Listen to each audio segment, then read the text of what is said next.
All right. Hey, everybody. This is Derek coming to you from the LuckyVitamin headquarters in the, right now, beautiful Northeast US of A. It's great to have so many people joining us today for our LuckyVitamin Wellness webinar about traceability and transparency presented by our very good friends at Gaia Herbs. Thank you all very much for attending. Today we are joined by Dr. Mary Bove. Dr. Bove obtained her Doctorate of Naturopathic Medicine and Midwifery certification from Bastyr College of Natural Health Sciences in Seattle, Washington, and received her Diploma of Phytotherapy and Herbal Medicine at the School of Phytotherapy in Great Britain. Dr. Bove practiced naturopathic family medicine and midwifery at the Brattleboro Naturopathic Clinic in Brattleboro, Vermont for 24 years, specializing in naturopathic pediatrics. In collaboration with Gaia Herbs, Dr. Bove developed an herbal remedy line designed specifically for children. She is currently a medical educator for Gaia Herbs in North Carolina.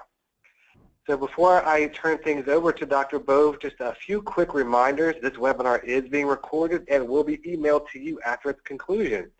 If you have any questions during today's webinar, please enter them into the question box on your screen.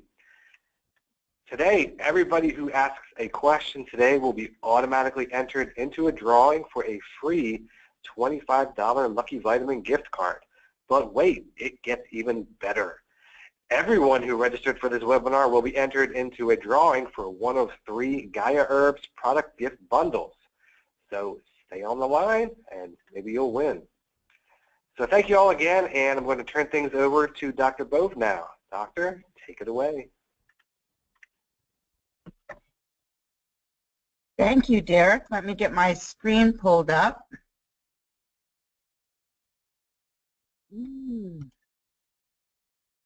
Okay, hopefully everyone can see that. It's great to be here, and it's always wonderful to be talking about herbs and plants. And today we're going to be talking about what's in our bottle. And really, one of the things about this presentation is that it allows us to see the many different aspects that go into making a quality herbal supplement. And those aspects start from the very beginning, from the seed, and even within that, and takes it through a variety of different steps. And we at Gaia really look at each one of those steps as being important. So when I speak about Gaia, I'm speaking about Gaia Herbs in their North Carolina farm facility. We have 350 acres there, grown organic herbs, anywhere from 40 to 45 species. What we've realized is that working with different plants and the different variety of plants that are used in supplements and for their medicinal value, we found that they all can't be grown at the farm in North Carolina. Though North Carolina has such a large diversity of plants that it is able to be grown there. On the farm in North Carolina, we grow valerian, we grow a lot of holy basil, and an awful lot of our echinacea. So one of the things I would say is that we go through the slides today. I invite you to look at those slides because those slides are plants that are grown in our and on our farm and have been growing season after season. You'll see different pictures, and so you can get a sense of just how beautiful the plants are in their own individual ways, but also the diversity and some of the ways that we at Gaia like to grow. So seed to shelf is a huge piece for us. And as I said, something like turmeric, we could grow it in a pot in North Carolina, but to be able to get a really good harvest to work within our products, we need to look elsewhere to where turmeric grows naturally. And so we partnered up working our skills with Costa Rican people who are in the community who are working with our farm there. And so our organic Costa Rican turmeric farm supplies turmeric and has been working on a project to get the acreage up and running to be able to supply us with organic turmeric that we have an input from seed to shelf.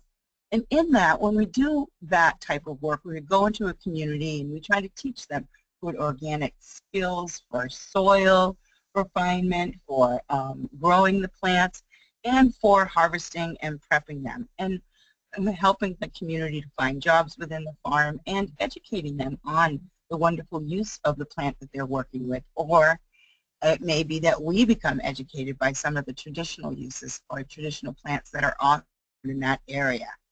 We also work with over 100 partner farms across the globe.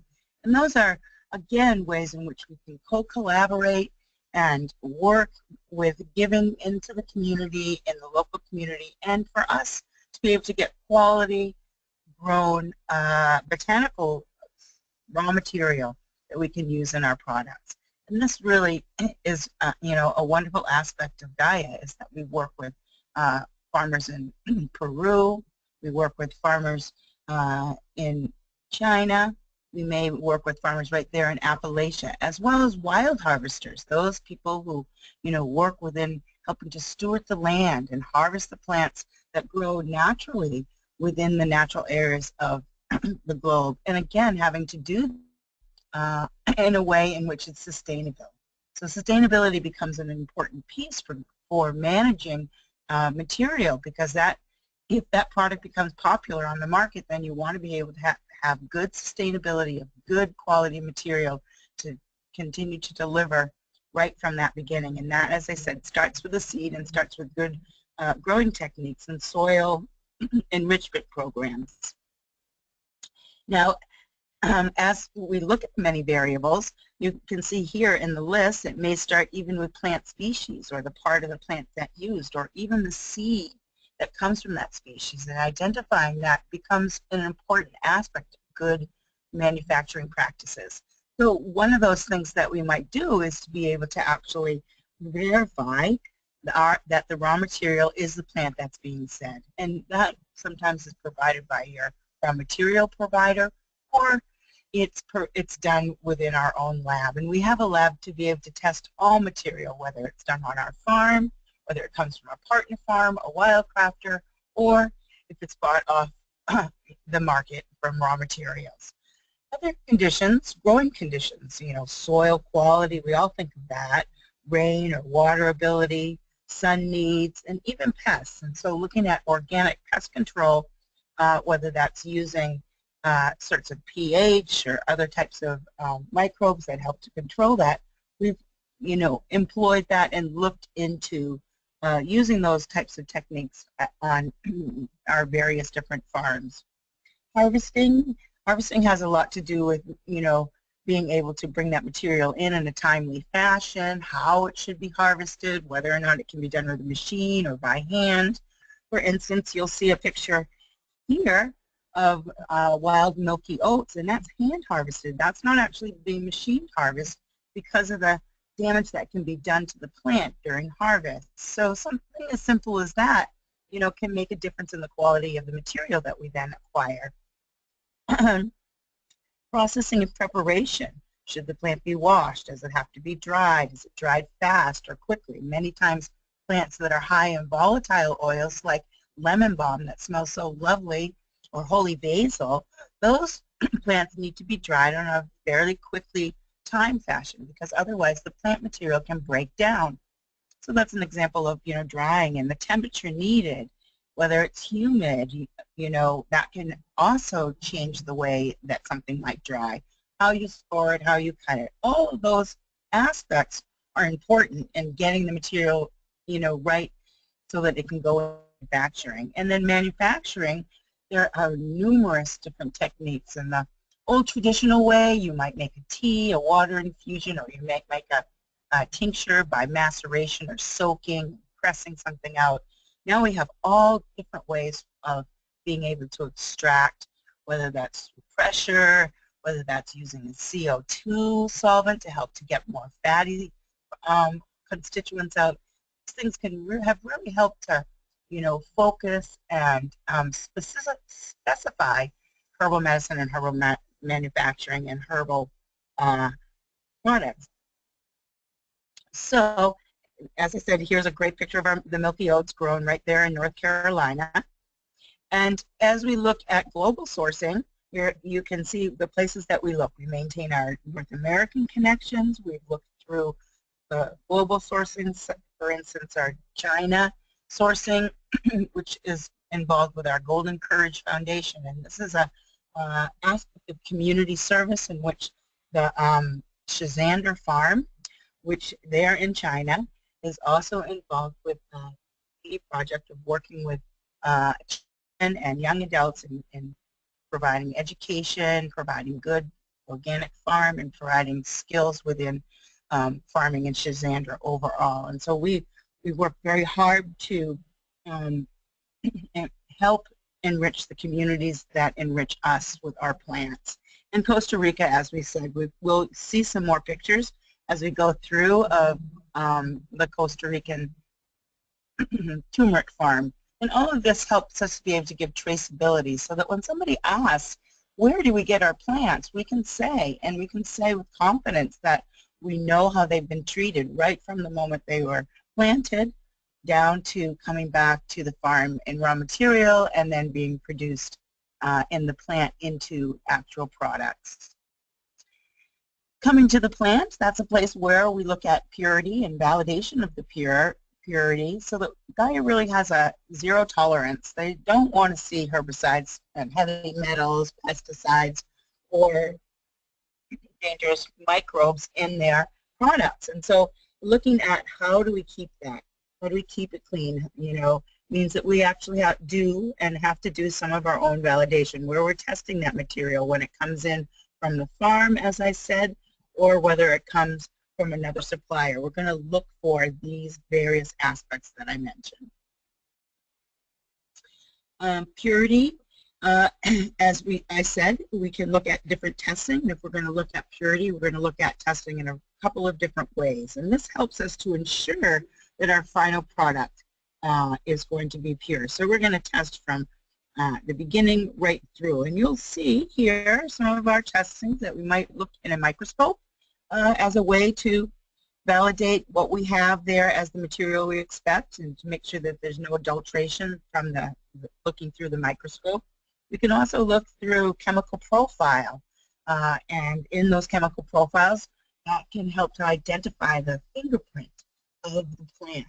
And just as human beings, the fingerprint of the plant is a way to say, yes, this is indeed peppermint.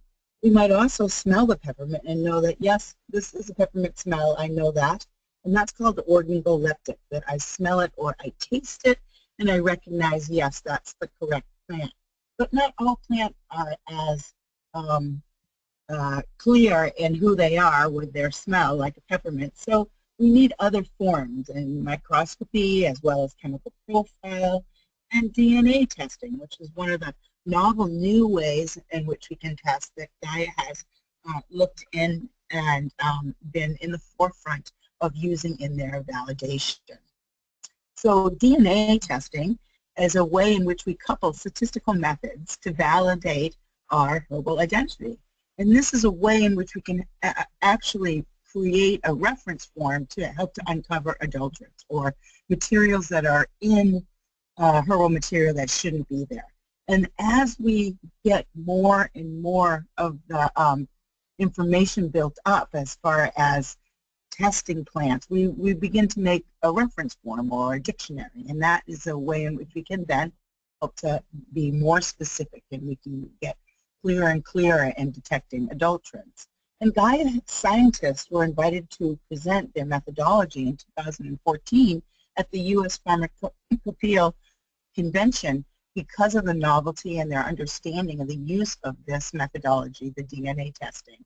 So again, you know, stepping forward and helping other people to bring their standards up is also an aspect of good manufacturing practices. And Gaia really feels that if they do their best and they can, you know, learn and improve, then helping the industry and helping other people who work within plants to learn and improve can only help better overall.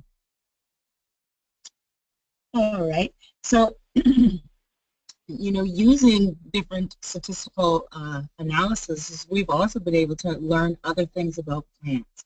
And one of the things that's wonderful about plants is that they're alive and growing and changing. And it may be that we see an apple tree bloom year after year, but each year is different for them, even though it looks the same to us. So by using statistical analysis, we might be able to actually compare samples from different seasons or different batches and understand when a season, or a plant comes onto its full potential. We might be able to understand about aspects of, when things are adulterated, like in the DNA validation.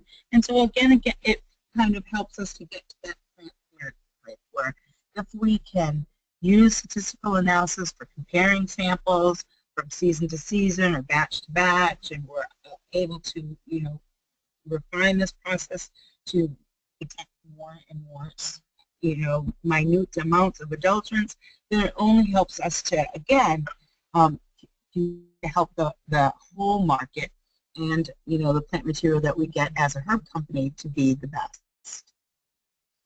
All right, so these are some forms in which we actually can validate, and these are some of our laboratory chemical analysis, our high-performance liquid chromatography, as well as gas chromatography and thin layer chromatography, and they look at constituent spikes. So over on the right, you see a picture here with different colors and different spikes. It's three-dimensional. If it was flat on a paper, it would just look like spikes across the paper. And that is the fingerprint that I was talking about. That says this is indeed this plant. I believe this slide tells us. So we have what we would call our new raw material that came in, which was Dong Quai. You can see that in the upper part of the slide. And it's going to be compared by chromatography to look to see to our standard reference of what we know to be Dong Quai. And so we're looking to see those markers. And you can see the markers are clearly identified as being there. And so that helps us to see, yes, this raw material is indeed the raw material that we expect from our reference range. And every plant has this dynamic. And so every plant is referenced, and every time a new material is brought in, it goes through that process. And so it becomes a very diligent but important part of making sure that we are indeed working with the raw material we expect to be working with. All right, so another aspect that we find very important in Gaia, and particularly in some of the way that we combine our plants, is a term called synergy. And a good example is turmeric. Many people know that turmeric has some issues about being absorbed, that it's not very well absorbed. And one of the things about herbal synergy is that synergy is about more than just one aspect or one whole, it's synergy about all the different aspects of a plant or an energy, or different aspects of what happens within the constituents of a plant and their actions and how they work together as a group, and that outcome tends to be more than it would be on their singles. And often we think to ourselves, oh, it has to do with one particular constituent. So what we find in highly refined turmeric products that are, plant, we know that there's that isolate constituent called curcuminoids, and many people think of it as curcumin. But there's a group of them, curcuminoids, and that we know that they're not absorbed very well. And because of that, often we have to look to either make the product or a product more concentrated in curcuminoids to try to get more into the system, or we look to find something to enable it to be absorbed better, which is one of the things that happens with synergy. You put or use another plant to actually improve the absorption or improve the effect or enhance the outcome or enhance the way that it moves within the body's tissues, and it creates a synergistic effect. And that has a lot to do with what herbal formulation is about. It's not just black pepper, for instance, that improves turmeric or curcumin uptake. But one of the things that we've found is that there are other types of plant flavonoids, such as quercetin and resveratrol, that also improve turmeric's absorption. So looking at synergy, it doesn't stop there. We know that because the piperin in black pepper enhances the absorption of the curcumin, and we also know that phospholipids or fatty things help with turmeric and enhance that absorption. And traditionally, if we look at the tradition, turmeric is often eaten with a fatty meal. And if you look around at other constituents within turmeric, you'll see there's these flavonoids and there's essential oils in there that are all acting together. So when using a whole plant extract, one might have more synergistic effect, and particularly within something like with turmeric. Another thing, as I said, turmeric synergy is one of the ways of looking at combining other plants. And in formulation, I'm going to skip ahead to one slide, and we'll come back to that. In formulation, we might actually see that there are other types of plants. So one of the things that we looked at in combination with the research department at Bastyr University in Seattle, or out there in Washington, so we looked at, are there other plants that help the absorption of turmeric, and particularly curcumin? And one of the things that we found, what there were, that the plants that were high in flavonoids, particularly the flavonoids quercetin and resveratrol, also improved curcumin's intake and absorption through the gut, so that getting them into the body. So in the upper slide here, you can see that coumarin and resveratrol, just the combination of those two compounds were better absorbed when they were put together.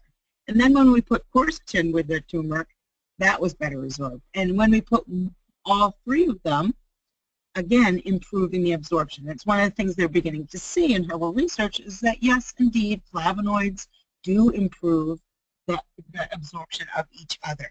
And then we looked at resveratrol to see if resveratrol would be impacted by any of these other substances. And sure enough, you can see here that resveratrol, another substance that is not well absorbed by the gut, is indeed improved when mixed with other flavonoids. So that was one of the things that led us to some of the formulations we did with our curcumin synergy project, was that by looking at other plants and other flavonoid high plants and putting them together, we were able to work with whole plant extract of turmeric and enhance that amount of curcuminoids that are found in a whole plant extract without having to go to high amounts of concentrations. And we do that because we want to avoid this. But there are many turmeric products that actually have high amounts of concentrations of curcumins and curcuminoids that aren't necessarily extracted in a way that fit with our mission value. Our mission value is no tolerance for toxic solvent. And when we looked at popular brands just off the market in a health food store, we looked at what residual toxins were there. Now, I'm not saying that these are above the FDA level. I'm just saying that they show up with these being there. Still, many of these are below the FDA level of safety, but Gaia has a no tolerance. So you can see that Gaia Herbs was tested for each of those solvents over there on the left-hand side, and that they showed up clean, as did brand A. Then you can see that brand B, we tested 2 products of their turmeric supplement, as well as brand C, D, E, and F. In F, we tested 2 products. And each of those products showed up with at least one, some with more than one, type of residuals that were indeed due to using a toxic solvent and extracting to get that type of percentage of curcumins in those products. So, you know, we chose as a company not to use those methods or products that were made with those materials that were made by those methods, because we don't tolerate any of those in our products. So hence, turning to some traditional methods such as synergy and formulation, we are able to work within that aspect to bring whole spectrum enhancement through the use of synergy and formulation. All right, so moving on, we welcome these kinds of questions, and they're questions that we ask other people to ask. Ask where your suppliers, these types of questions can help you to understand where your plant has been and how has it been treated during that time. So whether that's your raw material, asking, do you know where it was grown, or if it was an intermediary supplier, where does the supplier get their materials from? And if they do grow their own botanicals, to ask, and are they organic? And are they able to validate their herbal raw materials by genus and species, or what they're looking for their products? Asking about ecologically wild harvested, not just about organic, because not all plants are grown, so making sure that people are thinking about the bigger picture and sustainability. As we just saw, solvents are an issue with herbs, and asking about that is something that you can do, and all supplements should be tested for these solvents, and there should be a way in which you can check on that. And as you'll see in our MeetYourHerbs program, we actually show through our transparency methods that these test results, so they're available for you to go and view on our MeetYourHerb program. Prop 65, sometimes in California, if you're Prop 65, then manufacturers have to test the batches for lead, and looking at lead levels is an important aspect, particularly plants that come from third world countries that could have higher amounts of lead toxicity. Validation of expiration date, that's another piece, is that being able to conduct real-time expiration studies to look at a plant, at a product 3 months out or 6 months out, and see whether or not the same milligram dosage activity for that product is there as it was when it was packaged at that time prior. And that again helps with shelf life and understanding. And so again, that's something that we provide at Gaia. And to be able to provide those test results, which I said earlier, MeetYourHerbs is one of the places where you as a customer can actually go on and look at the results of these test results for each and every plant, product and plant within the product, and find those results for every product that we do at Gaia. So, and validation, and how do they go about validating? And as I showed you, there are multiple different ways and choices that one can do. And again, at Gaia, we do look to try to validate from several different aspects because there's so much variety within the plants. All right, so this is a really great little photo picture. It gives all of you a moment to just kind of stop your ears and look with your eyes. But this is echinacea blooming in our fields in North Carolina, and we do a lot of work with echinacea and understanding the chemical profiles of echinacea and the impact that it has in the way it works with the human body. Right now, these greenhouses are blooming because it's spring, and they're going to be taking you right through. You can see the size of the greenhouse and the amounts of plants that can be grown in there to get started. And again, these are, as I said, being used right now to do seedlings that are going out into the fields. And here's a picture of the start of some holy basil fields being planted. And you can see the use of materials, machines to help with getting several planters in the same field at the same time, all still being put in by hand, being careful of those little roots of that holy basil. Hawthorn buds, this is a wonderful picture of the buds just at the peak of their flavonoid content, something that owner and CEO Rick Scalzo was able to absorb and validate through lab testing as to what time in the budding of hawthorn would be the most auspicious time to actually harvest, and we found this time. You can see some other harvest going on as we harvest many parts and prune at the same time, and these trees are being pruned so that they can keep them at a great height for harvesting the leaves and buds each season. And here's someone up working high and working at different aspects, again, using a lot of hand work to have this done.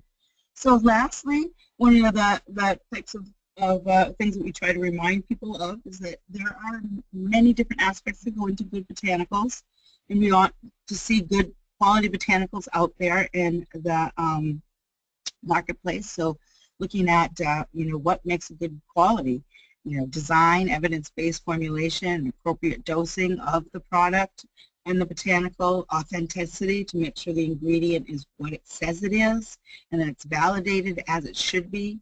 Potency, we want to know both the ingredients going into it and the finished product, and down the line with real-time testing.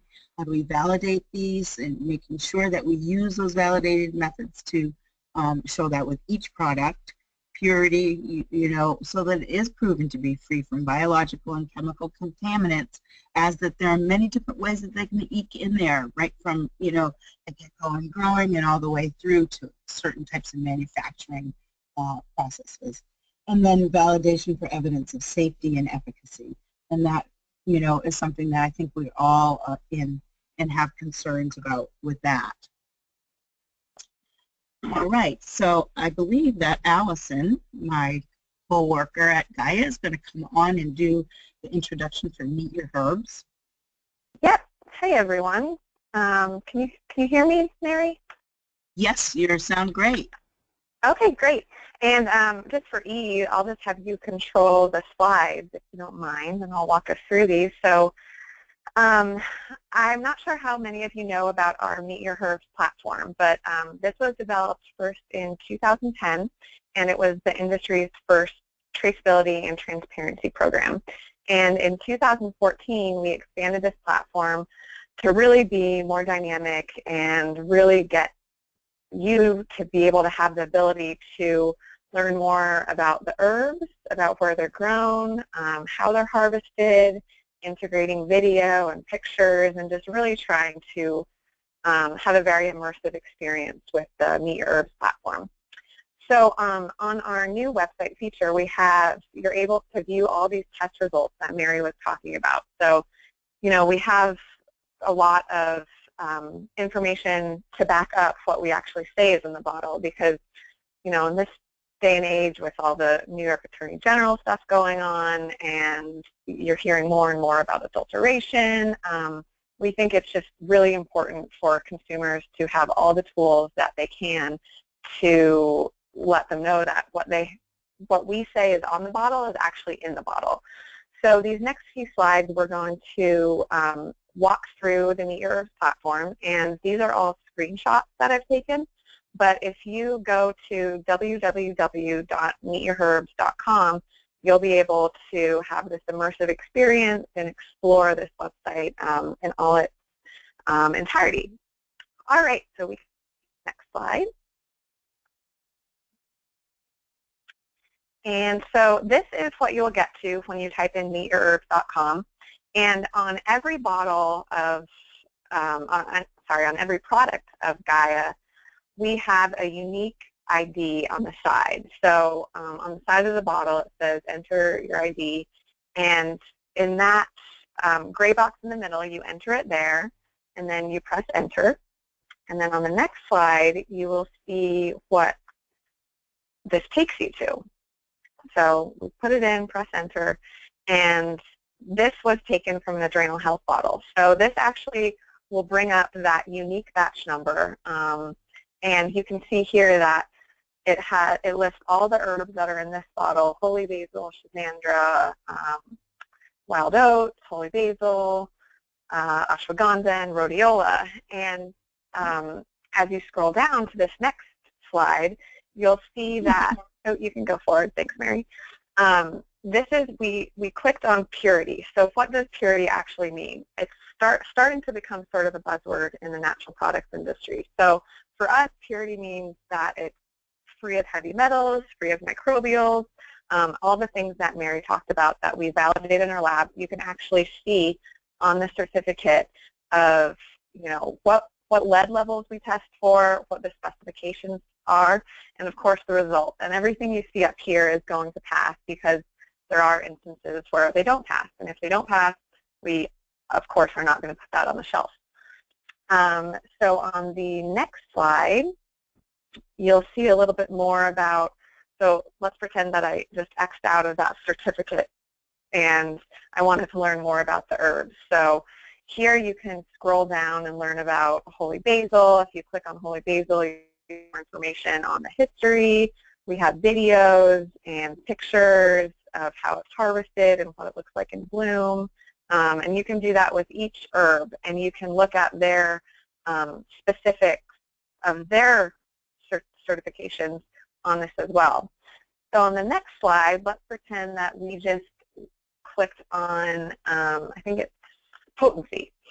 So this is another area that you can look and say, okay, well, how do I know that this is actually efficacious?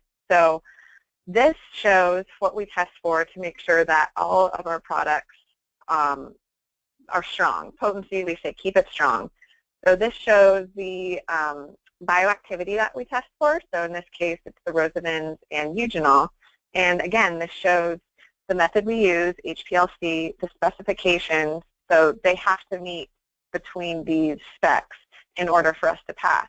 And then I think it's just really neat that you can see the actual milligrams. So you can guarantee that it has this many of rosavins and this much of eugenol. And if you click out of that, and you'll go on the next slide. So this is more about holy basil that we just scrolled down and said, okay, we saw these tests that we did. I want to learn more about it. So all of these little icons you see, the seed, the farm, plant, actually the seeds in the farm, we'll see it in a minute here, but that will actually give you the source of where this came from, what region in the world that this came from, and some of them we can't list the partners. So you can go ahead to the next slide because it's proprietary and we want to protect them. So this is just an example of some of the pictures that you'll get to see and interact with. This is holy basil. We grow a lot of holy basil on our farm in North Carolina, so this is just showing what it looks like when it's grown and when it's harvested. We harvest it by hand. And then the next slide, we actually are now at the Gaia Herbs virtual farm. And so each one of these little purple dots is actually showing you what is being grown there. And so if you were on the website, you would just hover over that dot and it would say cover crop or echinacea or holy basil or wild oats. And in the bottom you can see here that this is, I'm looking at the wild oats field. So if you hovered over the purple and clicked on that, then you'd see at the bottom all of the pictures of wild oats and the videos, and you can just really learn a lot more about it. So on the next slide, we got here there's a few different ways that you can explore MeetYourHerbs. So we just showed you how you can explore it by entering your herb ID, but you can also explore it on the left-hand side. You can see a bar of the seed, the farm, the harvest, and the science, and then the last one is the bottle. So you can actually go in here and click on science and then go kind of get an insider look into our laboratory and the processes we use and the methods we do, and it's pretty interesting to really see this behind the doors of how we bring the wisdom of nature and then validate it scientifically in our multiple labs at Gaia. And then on the next slide, this also shows, so not only do we have the herb information, the scientific information, growing, but we also have an area for lifestyle. And so we have all of our recipes up on this. So especially with the introduction of a lot of our powders, we are finding more and more creative ways to use them. This one is showcasing a peanut butter cookie, protein cookie that we made with our Maca Boost. So you can explore recipes here.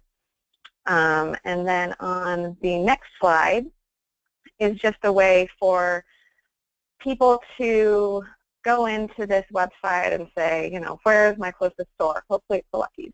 And they enter their zip code and they can find that. And we did this because we really, really support the brick and mortar retailers. We know that with the internet and Amazon, stuff gets a little bit more difficult, but we really want to keep directing people into those brick and mortar stores to support the local economies and the people who work there.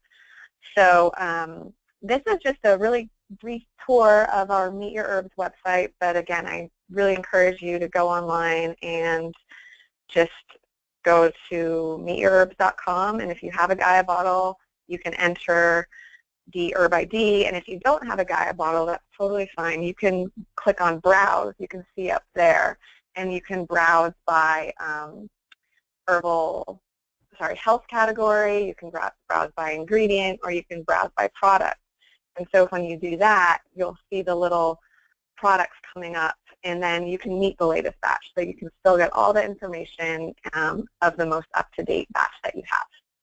So that's just a little tour, and that is the last part of our webinar. So we are ready for any questions that you may have.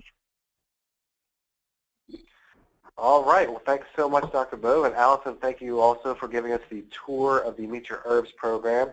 Gaia has been doing that Meet Your Herbs program for quite a while, way before anybody was talking about that kind of stuff. So that's pretty amazing. Let me jump right into the Q&A session here. I'm probably going to jump around and just kind of pick and choose. But I will say that we've had a few questions about oregano oil in particular. So Dr. Bo, if you wouldn't mind giving maybe just a quick summary on how oil of oregano should be taken, if there are any precautions, and if there are any interactions that we should be concerned about. Yes, I think that's a great question. Oil of oregano is a particular type of constituent that's found in oregano. So if you were to take, pure oregano right out of the garden or from the herb shelf, you'd be getting other types of constituents along with the oil of oregano. But if you're using something called oil of oregano, such as Gaia's phytocaps, then that's actually a product that's been manufactured specifically for the use internally, which is different from undiluted or unprocessed oil of oregano in the sense that you might get a liquid oil of oregano that's used in aromatherapy. One of the things about oil of oregano is that it is a more caustic or harsher oil, and it's typically not used with children. And when we put it into a phytocap medicine, it's actually been processed and dosed out at a dose that is safe for use. And it's actually, when you take that essential oil or oil of oregano, a lot of the more caustic parts of the essential oil have been taken off. And what it does is it specifically brings an antimicrobial activity. And the antimicrobial activity is focused much on the gut, digestive tract, as well as somewhat in the respiratory tract and the urinary tract. And just in the sense that it is a herbal medicine, in the sense that it's not like a herbal tonic that you would take daily for digestive wellness that you might do with something like chamomile or fennel seeds, but it's really about, is there a purpose or a need? So somebody who has a dysbiosis or a bowel overgrowth of a type of microbe, then absolutely those are the kinds of things that people tend to support the microbiome by using oil of oregano. And that would be for a certain duration. That could be 4 weeks, 8 weeks, 12 weeks, 18 weeks, but generally it doesn't go on and on and on. And I think recognizing that it has a purpose and that you stay within the doses recommended, well, then you're using it in a safe way. Children under the age of 10 probably need to be more supervised in that use. And certainly children under the age of 5 should really be looking for something that's more appropriate for children overall. All right. Thank you so much. Here's a question that asks, often on Gaia product directions, it says to take in between meals. Is that truly important? Yes, actually it is, in the sense of if you think about the fact that some herbs have to work through the body by getting into the digestive system and then from the digestive system into the gut or into the blood system, excuse me. And when you take a plant on its own with no food involved, then it has the ability to, what should I say, be exposed to the digestive membranes without competing. And so it tends to be absorbed quicker, and it tends to actually do a dynamic that happens in botanical medicine called a reflux response. So it actually creates responses to other tissues that came from the same cells originally when the body was built.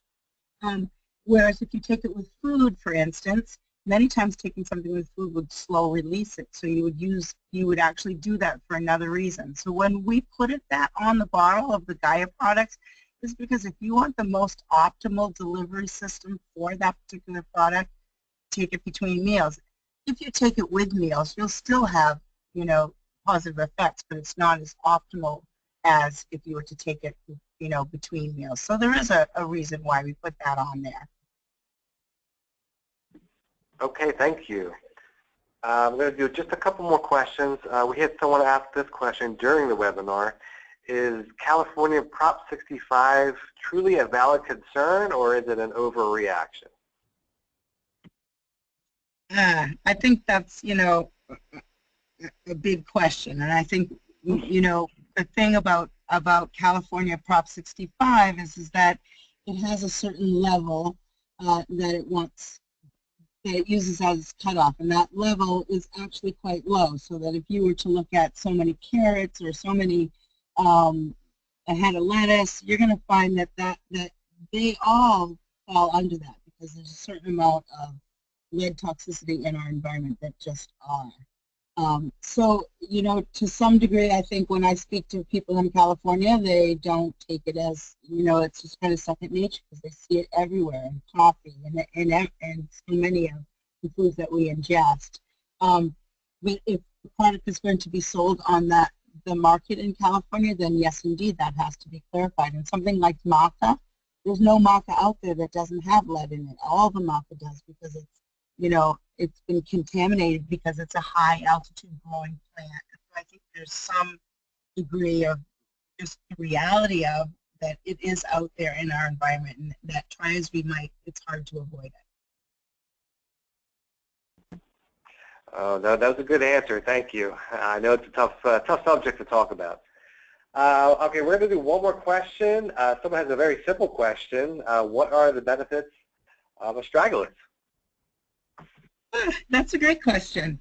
And it's great to, have somebody bring a specific herb. Well, first of all, I'd say there's multiple benefits of astragalus, and I can think about some, very specific things. And one is that I think many people recognize astragalus as an immune-building herb, and it's high in polysaccharides, which help to fortify the immune system and build it up.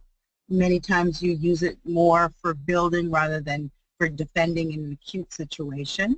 And so it's also, if we think about some of the other aspects of it, the things that I have found in my work in clinic over the years was that astragalus root is very supportive to the gut microbiome and helps to enhance bacteria and immune secretions that happen in the microbiome. So again, having tonifying and rebuilding, restoring effects. It also helps to protect stress and stress effects within the immune system. So we might think of it as an adaptogen or an immune adaptogen, helping the immune system to improve at the same time as improving the endocrine adaptation system. We also know that it helps to support different types of blood cells in our white blood cell line for defense, and so it's very useful there. And overall, it's very useful in helping our defense of our mucous membranes by helping the mucous membranes and the secretions of the mucous membranes be more adequate. So, sometimes I think about it for people who tend to, get every little thing, not when they get it, but for helping to get them stronger so that they don't get every little thing next winter. Okay, great. Thank you. Well, that was the last question that we had time for. I'm going to go ahead and wrap this up now. Thanks, everybody, so much for attending, and a very big thank you to Dr. Bowe for all of the information. This webinar will be emailed to all registrants soon, so keep an eye out for it. And we're also going to be contacting all of our winners, so thank you again for attending. You can also find the webinar on LuckyVitamin.com by searching keyword webinar. And there you will also see all the cool new webinars that will be coming your way soon. So thanks again, and have a great day. See you next time. Thank you. Thanks, everyone.